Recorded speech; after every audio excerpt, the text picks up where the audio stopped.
umuntu ahava akagera akunda ibimera.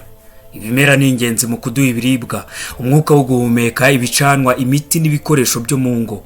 Hejuru y'ibi hiyongeraho ko ibimera bitewe mu bikombe by'ibumba mu biro abantu bakoreramo bifasha mu kugaburira akanyamuneza iyo akazi kabateye umwiryane.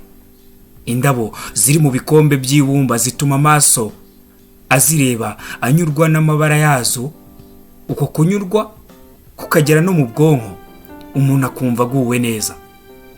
Iki ni Ikibabi TV. Uyu munsi ndakubwira akamaro k'indabo mu kuruhura abantu mu mutwe. Umwarimu wo muri kaminuza ya Texas A&M University witwa Meng Gu yabwiye The Washington Post ko indabo ari ibimera byiza haba mu murima cyangwa mu biro.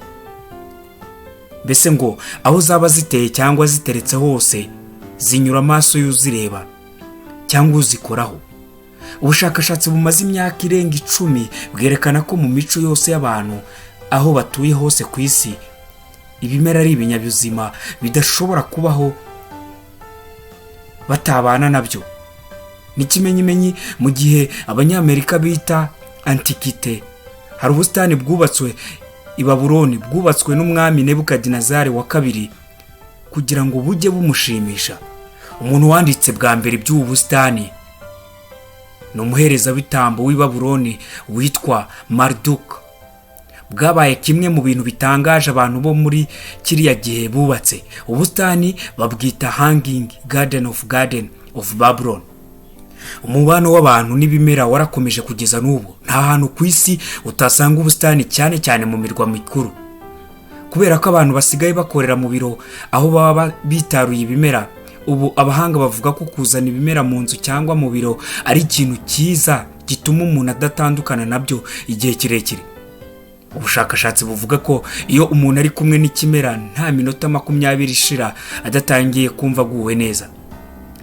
Wa muhanga wo muri kaminuza witwa Gu avuga ko akamaro k'indabo atari ukuzireba ukumva uguwe neza gusa, ahubwo ngo niyo uzihumurije nabwo birakubaka.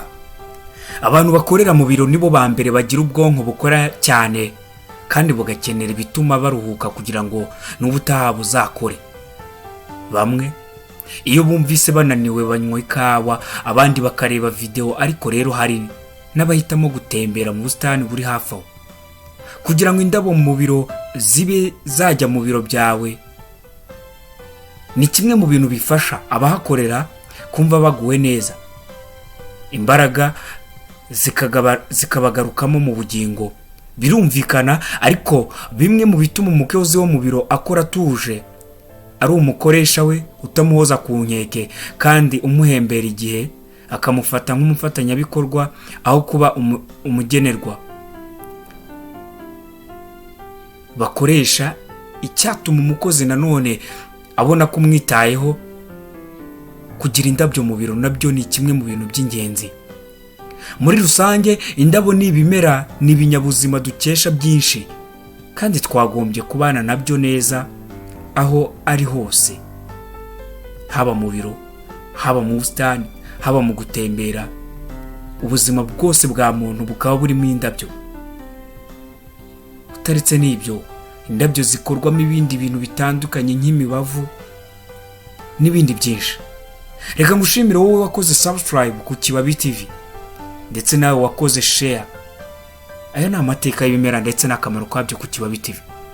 Uyu munsi nakubwiraga akamaro k'indabyo ku buzima bwa muntu mu kuruhura umutwe w'umuntu, cyane cyane kuri babandi bakoresha ubwonko cyane.